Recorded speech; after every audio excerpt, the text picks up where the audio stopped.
Hey, what's up? This is Seth Mosley, and you're listening to the Full Circle Music Show, the Why of the Music Biz. Today we've got Walt Smith in the house. He is a bass player, a tour manager, and an all-around awesome person. We got to have a conversation with him about what are the important things for making it into the music industry and staying in the music industry while keeping a family or relationships intact as well too. So here's the thing I'm going to say. I kind of wish I had a pen or a pencil in hand during this entire conversation. I think you guys are going to want to as well. So take notes, or at least open up a note on your iPhone while you're listening to this. There's a lot of stuff you can take away. So if there's any aspiring touring musicians or artists or people who maybe want to be tour managers, we're touching on a little bit of a different topic today and kind of hearing what goes on the road and what are some of the skills required to become a tour manager. And he also gives away the key for success in the music industry. So listen for that. And before we jump into the interview, we just want to make sure you guys are aware, June 13th through 15th, experienceimmerse.com, experienceimmerse.com. If you haven't got your tickets yet, make sure you do. We're going to be there hanging out. We're going to be there alongside Lauren Daigle, Stephen Curtis Chapman, and many others. And if you're wanting to learn how to get into the music business, if you're a producer or an artist or a songwriter, this is the place for you to be. Don't miss it. June 13th through 15th, experienceimmerse.com. And let's jump into the interview. We're here on the Full Circle Music Show, and we got Walt Smith in the house today. Hello. Thanks for taking an hour of your time to come over here. It's a pleasure, man. Thanks for having me. Appreciate it. In case you guys don't know, Walt Smith is an incredible person, first of all. Second of all, an incredible bass player, tours with an artist you may have heard of called Jeremy Camp, and is also a great tour manager, which we're gonna touch on some today, and has also worked a lot on the artist management side. So we've got a little bit of a jack of all trades, you could say. Master of none. Master of all. So yeah, that's awesome. Tell us about your story and your journey into music. How did you first get into it? Started in church when I was very, very young, and about 12 is when I picked up bass and played throughout church, in and out of rock bands when I was young. 80s was huge back then, so had the long hair and all. Oh yeah. And continued through high school. After graduating high school, went to college, but was in and out of bands through college, still playing in church every weekend.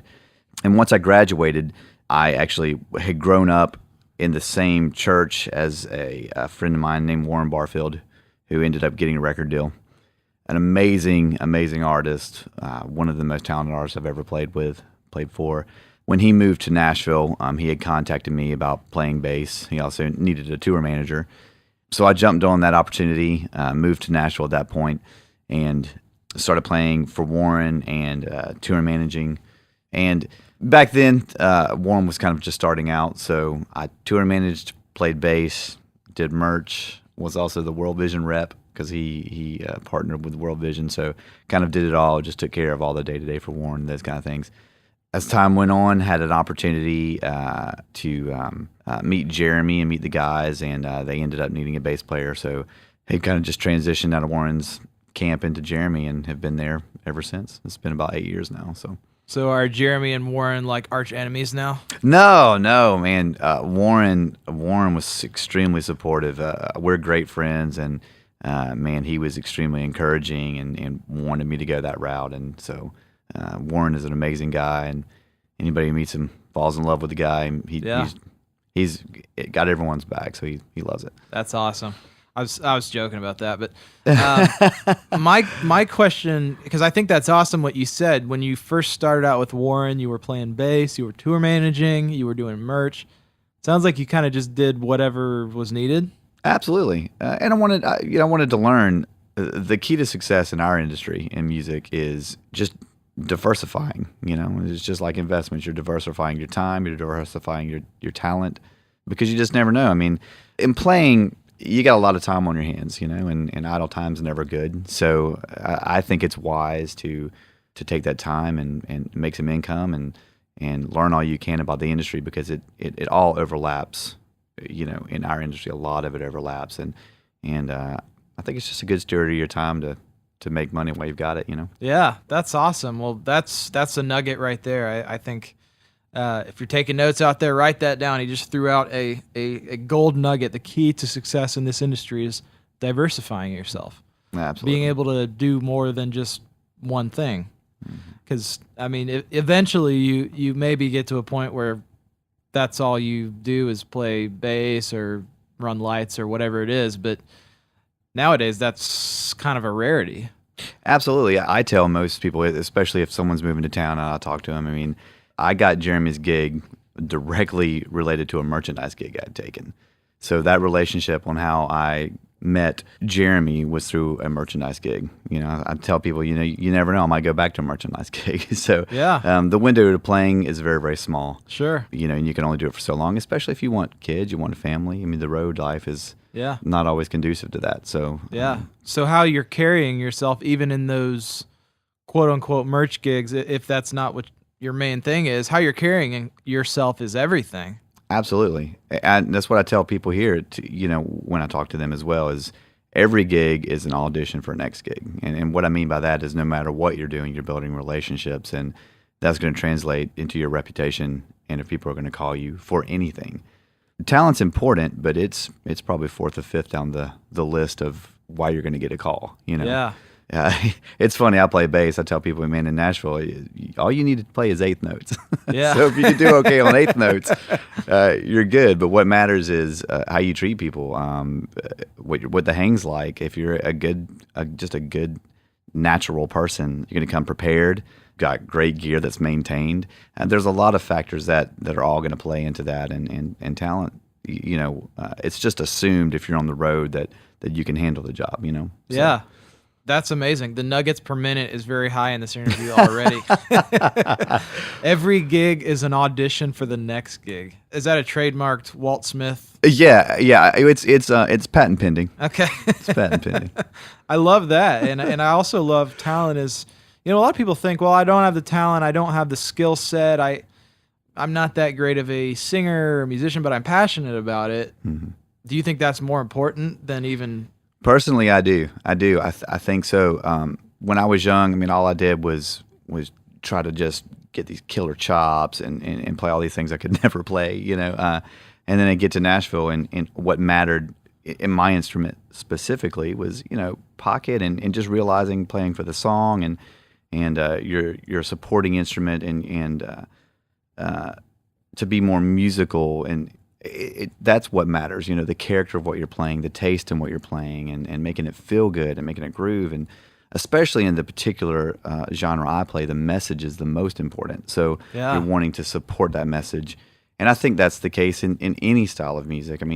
The lyric and the point of the song is what you're trying to get across. So you want to make sure that you're supporting that message and not taking away from it. That's great. When did you first move to Nashville? How many years ago was that with the first Warren Barfield thing? Probably 12 or 13 years ago that I've moved to Nashville. Maybe 13. This is probably the 13th year. Very cool. Very cool. That's awesome. So how many days a year on average have you been on the road? Can you even figure it out, or does it change? I would probably say, that's always hard for me. 200 maybe would be a good number to probably hit. Yeah. We're gone quite a bit. I love being on the road. I absolutely love it. So if I'm not out with Jeremy and we have some time off, I try to go out with someone else. So I love a lot of it. Now I don't have a family yet, so sure. That changes everything when you have wife and children and those kind of things. But at this point, it's great to be out. That's great. Well, you answered my next question of saying, do you love it, and what is it that keeps you doing 200 shows a year? Because I know that's not. I know from experience that being on the road is not all, what you imagine it as or what most people imagine it as. Correct. It isn't. And a lot of people think it's glamorous, but then you show up at a venue and you feel like a teenager again because you're bumming rides off everyone because you don't have a car, and you're kind of at the mercy of a runner who's going to do you a favor and take you to go see a movie and come pick you up. So it's not what most people think, but I love it. It's funny because I absolutely love playing music, but what I've realized as I've been doing it all these years is that I actually love the travel part of it more. You're getting to see places I never thought I'd see. I've been very, very blessed to see countries I never thought I'd go to. So there's a lot of that. That part of it is a dream come true to me. But you're meeting the coolest people in the world. our industry is full of literally the best people you could meet. And you're just meeting those guys and gals on a routine basis, and you're friends with bands, and it's a different life, because you'll see people for one day, get really close to them during that day, and you won't see them for another year, and then you pick right back up where you left off. So it's just a different kind of lifestyle. It's hard to explain unless you've been there, Sure. So let's say, just a little hypothetical situation. Let's say I'm just going to change my name to Johnny for a second. Hello, Johnny. I'm Johnny. I'm 18, looking to move to Nashville. I'd love to get into playing bass for Keith Urban. Where would I even start on my journey? What are some of the key things that I need to know? Sure. I get this question a lot, and I do talk to a lot of young guys. And the first thing I would say is relocate to Nashville. It's kind of mandatory that you're here. It's the old adage, out of sight, out of mind. If you're not here, it doesn't matter how good you are. You're not going to be good enough for me to have the expense of flying you in or having to deal with all the logistics. Because there's, every guy and girl waiting tables here is a better player than I'll ever be. I mean, it's just how it is. There's a lot of talent here. Wow. Second, even before you move, and this is the most important thing, I would say, do your best to get out of debt or stay out of debt. To me, in my opinion, debt is the biggest killer of a musical career. If you can get out of debt and stay out of debt, the road's going to be your best friend, and it's going to enable you to play music and chase your dream. Third would be adjust your expectation of finances and income. So you probably won't make as much as you think you're going to make playing music, but it depends on how you define success. So to me, living my dream was the success, not the financial gain. So if money is your motivator, which I'm not saying there's anything wrong with that, but if money is a motivator, like, man, I want to have this huge house and super nice car, and that's your thing, I would just really think about if music's the route you want to go. But you can make a living. It just depends on how you define a good living. And to me, if I made millions of dollars a year, I'd still just want to do this. So it was worth me taking the sacrifice financially to live a dream. So those are the biggest three things I usually say. Like, hey, just the reality is I'm not trying to discourage anyone, because I think it's very, very possible. I think there's plenty of work, and I think if you have the will to do it and you feel like this is like a calling of yours, man, I say pursue it, especially if you're young, man, because you've got time. Pursue your dreams, because you're going to look back and you're never going to regret pursuing a dream. But have realistic expectations. So I never try to discourage anybody. I just want to make sure that they know the real expectations that they need to have of what to expect. Yeah. That's good, man. That's really good. I'm still Johnny, and that helps me a lot. So I'm moving to Nashville. I'm going to stay out of debt. Why should I stay out of debt? Well, because if you move to Nashville in debt and you're looking for a gig and you can't really find a gig, or you've got to get a full-time job or even a part-time job to pay all the bills that you have, a lot of stuff that happens in Nashville is last minute. A lot of stuff. So like, hey, man, you get a call and you've got to be on the bus the next day, and you've got to learn 14 songs for your set because you're filling in for somebody, which a fill-in can always lead to a permanent gig immediately. We were like, well, I can't because I've got to work tomorrow, or I can't be gone a week because I have to work because I got a car payment or a credit card payment or whatever. So that limits you, and it's hard to juggle a lot of that. So if you have no debt and your car's paid off because you've got a $1,000 car that you're driving, you can't impress a lot of the girls, but it doesn't matter. You get to live your dream. So it just depends. It's extremely important to stay out of debt. I mean, I can't say enough about that. That's good. Well, that's really helpful, and I'm me again. I'm transitioning in the role play back to myself. But that's really helpful. I think a lot of people would do things differently if they maybe didn't put the cart before the horse. And that's kind of what I'm hearing you say is you're not going to let the tail wag the dog, so to speak, and go move down to Nashville and get a $2,000 a month apartment, so to speak, because maybe that phone call that you get the next day would not, maybe it's not going to pay the rent or whatever, Do you feel like there was seasons where you had to kind of, I don't know, early on? I mean, everybody always says that working in music is like a roller coaster. So what are some things that you can kind of do to either prepare yourself for that or to kind of get yourself through maybe you're going a season without a tour or a merch gig or whatever? You have to be extremely disciplined, plan ahead. So watch your spending for sure. When for 2 months you're making a lot of money, don't go buy it out and just spend it all. You've got to set yourself up on a budget, and you've got to plan for the months that are going to be pretty slim. So usually January's a down month in music, May's a down month for what I do. So you've got to plan for those months. So the months that you do really well, you put that in the bank and you kind of plan, okay, well, these are my minimum bills, and you kind of set that out and make sure you have that for the months you have no work. I mean, it's extremely, extremely important. Yeah. Another thing to think about is you're self-employed, so you have taxes. Yeah. So a lot of times what we do is a 1099 contract for hire kind of thing. So you are self-employed. You've got to think about that. You're going to owe the government quarterly payments, which I would recommend doing quarterly payments.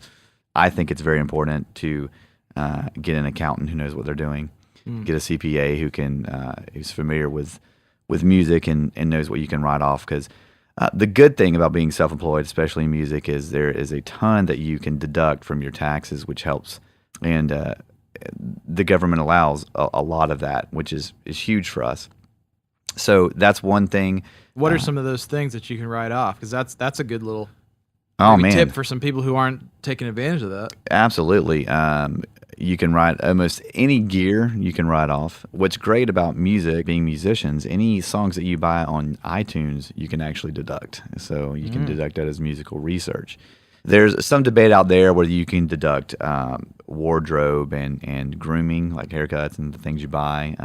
That depends on the accountant and would depend on the auditor if you ever to get audited. But man, there are so many deductions that you can do playing music. I think the point here is make sure that the person that you're using is competent in your field of specialty. Absolutely. I think you could definitely go to H&R Block and get whoever, but if they don't know the music industry, they're going to look. I mean, we can speak from personal experience on this, having been on the other end of it, but we used to work with an accountant that just did not understand so they're like, okay, you put 80,000 miles on your vehicle that year. How is that even possible? They're not going to let that. And it's like, well, if you look at our tour schedule, it's pretty easy to explain. Absolutely, yeah. But they don't get that stuff. Or merchandise. They don't understand the whole inventory, cost of goods sold, just the whole thing. You need somebody who really specifically understands your industry, and when they see, hey, here's a trip to H&M, they were shopping for a photo shoot. Any other person at H&R Block's like, well, you can't write off clothes. Right. And the biggest thing for me is the per city per diem. So when we're gone, say you're gone 200 days a year, you literally can go through every city you were in, and you can take a government allowed per diem for that city, which is not just the normal standard $46 a day. Some cities will be $128. So when you add all that up, instead of just deducting just your food, say, for business expenses, you can take per diems if you travel, and that's huge. So it would turn, say a $2,000 write-off into an $8,000 write-off, and it's completely, that's what the government allows you to do. So a lot of those things they're necessary for a musician at the end of the year. That's phenomenal. I never knew that, so thank you for that tip. Awesome. Where does somebody find? Is there a database that they can go to find this is what it is per city? Yeah, absolutely. You just it's a us.gov site where you go in, and every year is different. Now you're doing the year in arrears, so we wouldn't know what it was for 2016 yet. But when you're doing your 2015, you literally just put the city in, and it will give you a spreadsheet of these different deductions. We are on a bus, so I can't take the lodging deduction, and sometimes lodging's paid for, so I won't be able to take that deduction. But you can take the meal deduction, even if you're getting a per diem. So it's a great way to deduct it off, and I can show you. It's pretty amazing. So. That's phenomenal. Because I mean, if you're a artist who's touring in a lot of bands in the beginning, especially, are paying for their own hotels. They're paying obviously for their gas. They're paying for their own food and stuff. So that's a really good resource. Absolutely. So how do they know if you're in Las Vegas for a show versus? Sure. Yeah. I mean, you're gonna have to. If you were to ever get audited, you would just need to take your tour schedule and prove that, or if you had any credit card receipts that prove that you were in Las Vegas, so obviously you would need to document all that. I keep pretty pristine records as far as documentation. Yeah. But if you ever pay for anything on a credit card on the road, you're going to be able to prove, hey, we were on the road this time. We were doing, we were in this city. Sure. So there's a lot of ways to actually prove that, but a lot of doing your taxes is the government's just going to kind of take you at your word, and unless something looks really, really fishy. I mean, obviously you want to be honest on your taxes. So the government's not something you want to be dishonest with. But, when you're looking at all that, you can just, if you were to ever get audited, you be able to prove that. So there's the takeaway. Just be honest on your taxes and you don't have to worry about it. Absolutely. Yeah. It's not worth, it's not worth it. Along the other lines too, when we're talking about finances and taxes and things, the other thing I would recommend guys moving in, and I know this is all kind of boring stuff. No, this is great. I think this show, we talk about the why a lot. We talk about, the reason for doing stuff, but I think it's important every now and then to get some real action points that people can start applying today. Yeah, well, I can say this. I can see a 19-year-old drift away when I start talking about this, but it's extremely important. You're coming into a field where you're self-employed, you want to start thinking about retirement. Retirement's a big deal too. So even if you're putting $50 away a year, try to think about your retirement. When you're a self-employed musician, you have zero retirement. Yeah. And you're paying very little into Social Security. I personally don't put a lot of faith in Social Security. I think it's up to me to take care of myself in my later years. Mm-hmm. So that's another thing I tell young guys who move here to start thinking about. I mean, because there's literally people my age and older who still haven't put anything in for retirement. Yeah. And they're, I know a couple of guys who are literally in their mid-40s who have zero retirement. Yeah. And that's a terrifying position to be in. Yeah. So just be thoughtful. I mean, be intelligent with your life, and just know that at some point you're going to have to not work and you need money. So I want to switch gears a little bit and talk about tour management. Sure. I'm fascinated by it. What does a tour manager do?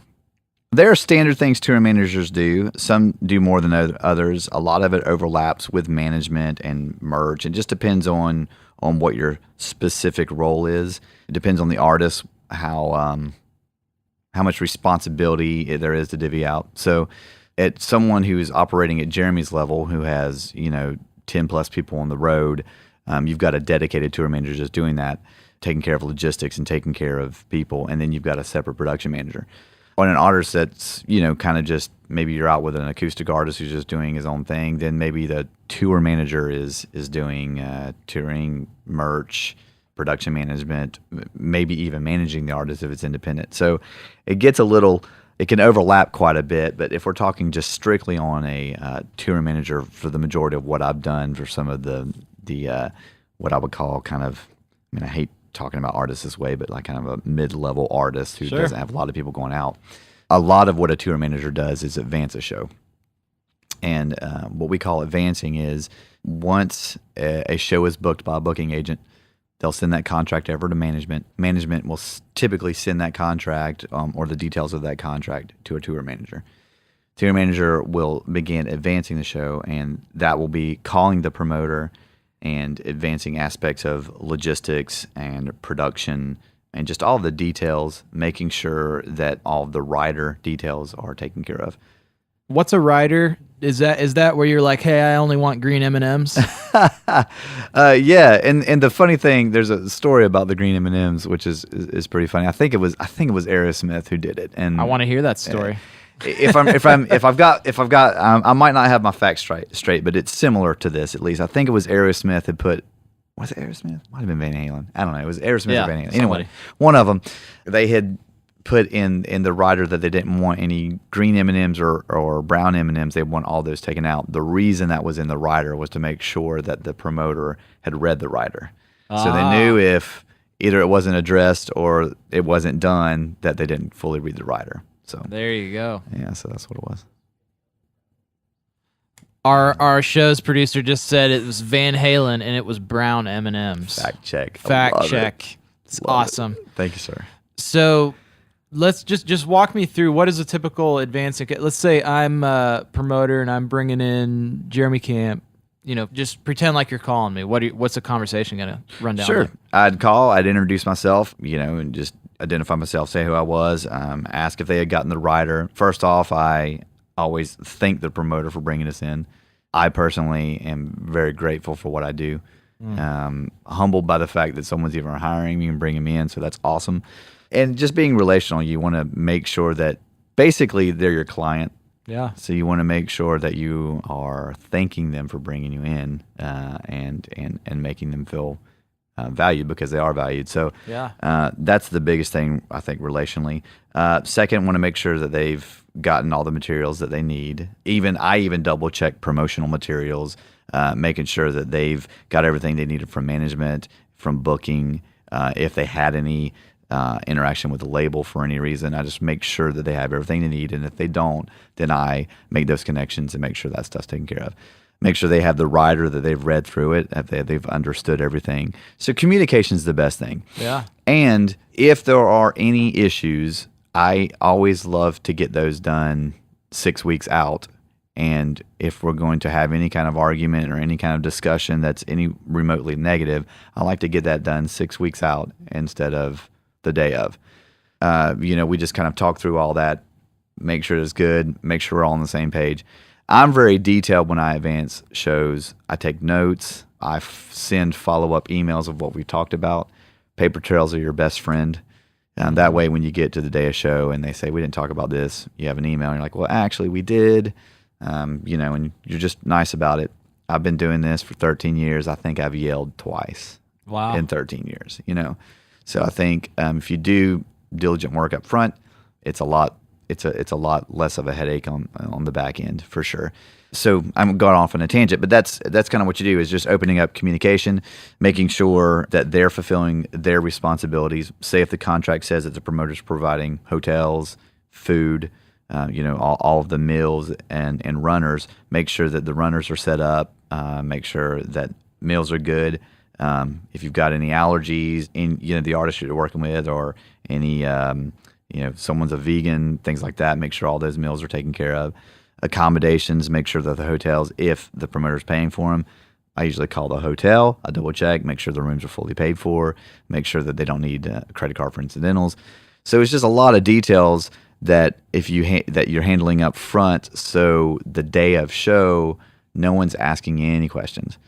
So once you're done with all that, you prepare what you would call an advance, and you send that to the artist, you send it to the promoter to look at. A lot of tour managers are using software now. A lot of guys are using something called Master Tour. There's several others that you can use, and basically you're putting all the information up on this. All the artists and band and crew have access to that. It's on their phone, and you just kind of look up and you can read all the information. Yeah. Also, you will be printing out what are called day sheets, and you're going to put those up on the bus or in the dressing room, and they'll have all the information that's pertinent to the day for the artist and for the band, so they know where they can go. So they're not bugging you like 10 times a day. Exactly, right? Which they still do, because it's funny, because when I'm out with artists that I don't tour manage, I still bug the tour manager about stuff I should just read. So kind of hurt my own self. But so if you're on a bus, the tour manager is typically getting out and putting arrows down. So you walk off the bus and it's literally an arrow on the ground showing you where to go. And a lot of that seems kind of diva-ish to a lot of people who've not been on the road. But when you're on the road, you go to sleep in one city and you wake up in another city, and you get out and you have no clue where you are. So when you have an arrow pointing you somewhere, you don't have to walk around a venue opening doors and every one of them is locked except one, and you're holding your bag in one hand and you're in your pajamas. It just it's maybe not, even have your kid in the other hand. Got a kid in the other hand, absolutely. So the arrows are extremely helpful. So a lot of ways it is like third grade, but it helps. So that's great. Those are all really actionable. So what are some skills that if people out there are maybe wanting to get into a tour management role, maybe they're not necessarily singers or people on the front of the stage, but listeners listening who want to be active behind the scenes. Mm-hmm. What are some of the skills required to be a good tour manager? Sure. First, I would say just being detail-oriented is probably the biggest thing. Second, being relational. Third, being patient. Patience is a big deal just because you're dealing with a lot of different people and you're dealing with a lot of different issues and personalities and those kind of things. And as a tour manager, you're kind of the middleman in a lot of that. So you're a liaison between the artist and the promoter and management and booking and everybody else. So in a lot of ways, you're juggling, trying to keep everybody happy. And I love win-win situations. And I think the majority of the time there is a way to compromise and make it a win-win situation. So detail oriented is probably the biggest thing. I mean, you need to make sure that you're crossing your T's, dotting your I's, and making sure everything's taken care of. Because if something doesn't get taken care of, man, it just messes up the flow of the whole day. But for those people who are inclined to that, a little toward the left of a OCD, I think tour managing is great. I think it's fun. It's a lot of work, but it's cool, man. Yeah, I dig it for sure. That's great. So we talk about the concept of balance in life and family and work and touring and whatever it is you do. Can you speak a little bit, maybe even from personal experience, maybe not? I mean, what are some of the things that you have to do when you're on the road as much as you are? 200 shows a year is a lot of time to be away from somebody, whoever that is, whether you're married or not married. What are some of the key things that you've got to do to make that work? Balance is extremely important. From personal experience, I've suffered from being a workaholic, and it's hard to maintain relationships. It's hard enough to maintain relationships being on the road anyway. So when I started doing this, I'd have friends from home call, and I haven't, they would be upset because I hadn't talked to them in a month or two, and it literally seemed like a week to me. So time's different on the road. Because you don't have the structure of a Monday through Friday week, and then your weekend, and then Monday through Friday starts again. That's not really how it works. I would look at my year, and I would say spring tour, summer festivals, fall tour, Christmas tour. So I lump it into months at a time, not weeks or not days. So it's a different mentality because the people you're on the road with, they have the same mentality. And again, like I was talking a little before, you run into people that you haven't seen for years and you pick up right where you left off, which is different than a typical relationship where, you kind of cultivate that by spending time. We don't have that luxury being on the road, so you have to restructure your time. So balance is a big part of that. Now, when it comes to family, obviously you can't operate a family that way.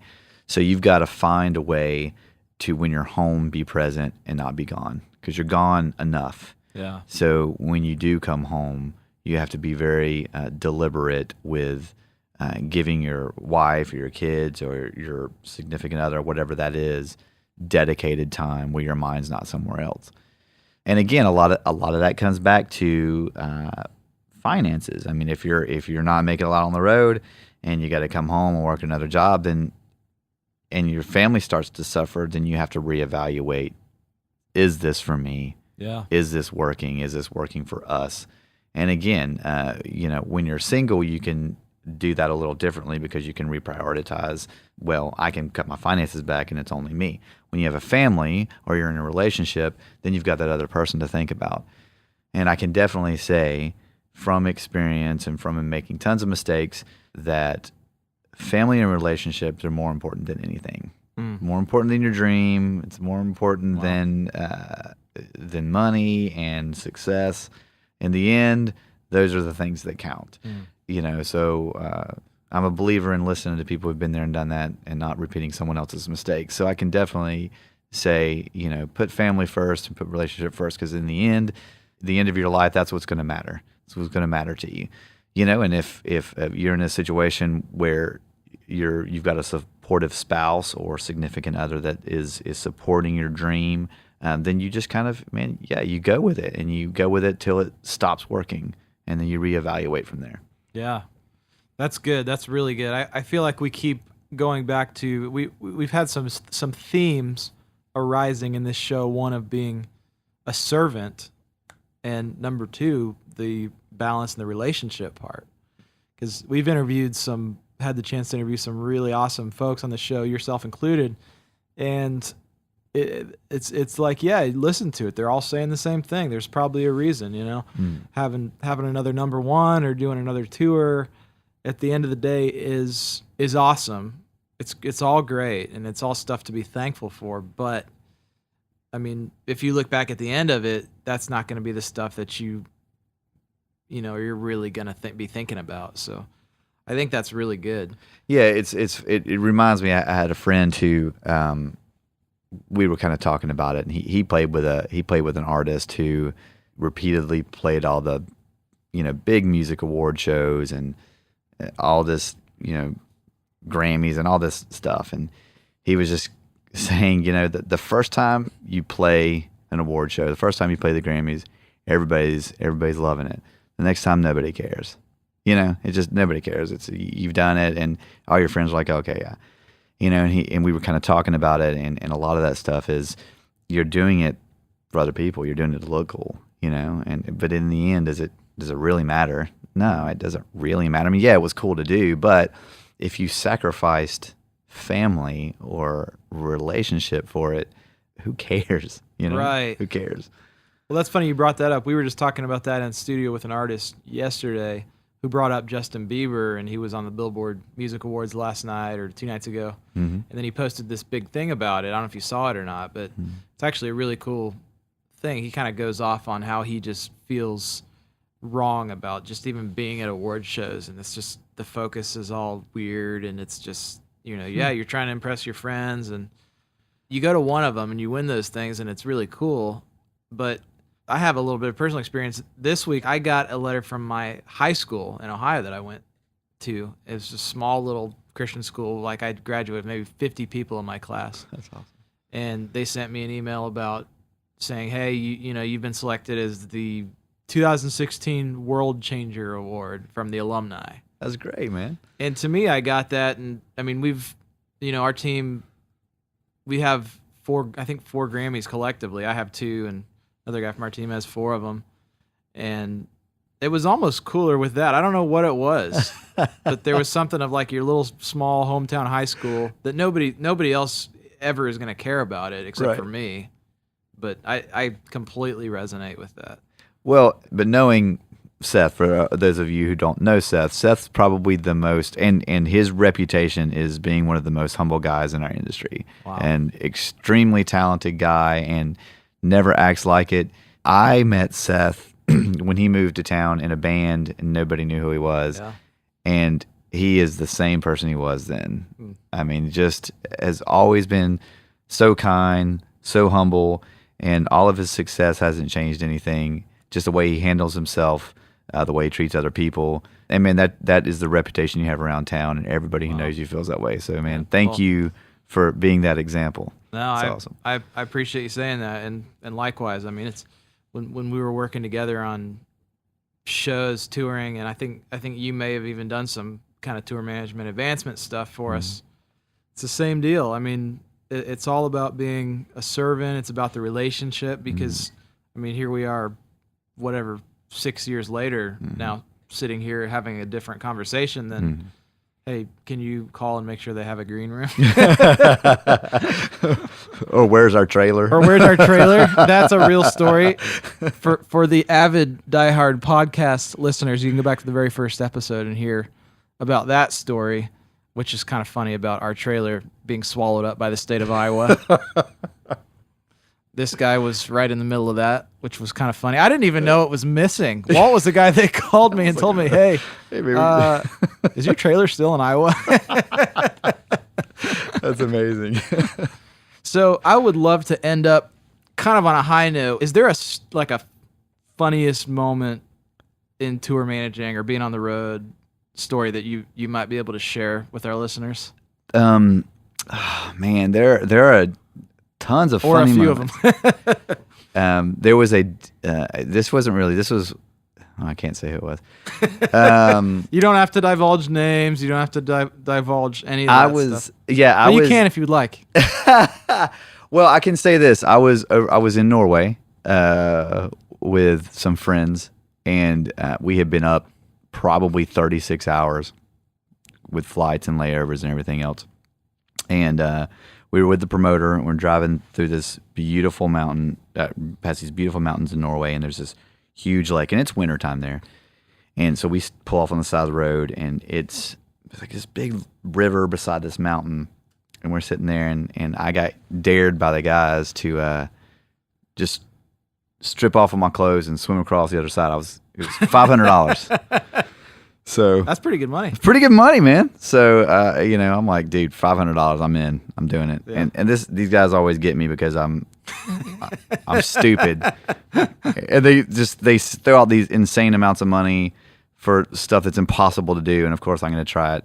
So yeah, so I swim halfway through and do 36 hours. I was just done. So I didn't make it. I didn't even get half, but it was cool because I was naked in the river in Norway. So yeah, it was awesome. It's a good story. But there's tons of funny stories. I would say the biggest mistake I made as a tour manager early on was not paying attention to time zones. So I didn't understand or pay attention to the concept of Eastern, Central, Mountain, and Pacific. So definitely showing up an hour late to shows because I didn't account for that. Booking flights wrong, so booking a 7 p.m. flight instead of a 7 a.m. flight, not realizing that until the day of check-in. So things like that, expensive mistakes that you learn early on, but you only make those mistakes once. Right. So once you make them, and that's the thing. I mean, you learn from your incorrect decisions, and you just move on. You don't get caught up about it. I mean, so much of life is learning from your mistakes, and a lot of guys that come here and they're not sure if they want to play, I always tell them that you try it, man. I mean, learning what you don't want to do is just as important as learning what you do want to do. At least that was my experience. So you try things, and you try, if you think you might want to tour manage, try it. See if you're good at it. If you don't like it, then don't do it again. It's great. Well, this has been Walt Smith, and I hope you guys were taking notes. If you weren't, go back, listen to the show again, and do it with a pencil in hand because you were just dropping wisdom all over the place. So I think we're probably going to have 10 Instagram quotes just from this episode. So. That's amazing. So thank you for taking the time to just share your wisdom, impart your knowledge with, especially, we know music is not an easy thing to get into. It's not an easy thing to stay in. And you've been doing it for 12, 13 years at a very high level, keeping integrity, again, going back to reputation. Walt has about the best reputation. Nobody that you ask who he is in Nashville, it's all gold. So I think there's a lot of good things to take away from this conversation. So thank you so much for taking the time today. Oh, I'm honored, Seth. Thanks so much for bringing me in. Appreciate it. This has been the Full Circle Music Show, the why of the music biz. The show is produced by Full Circle Music with editing help from Jericho Scroggins.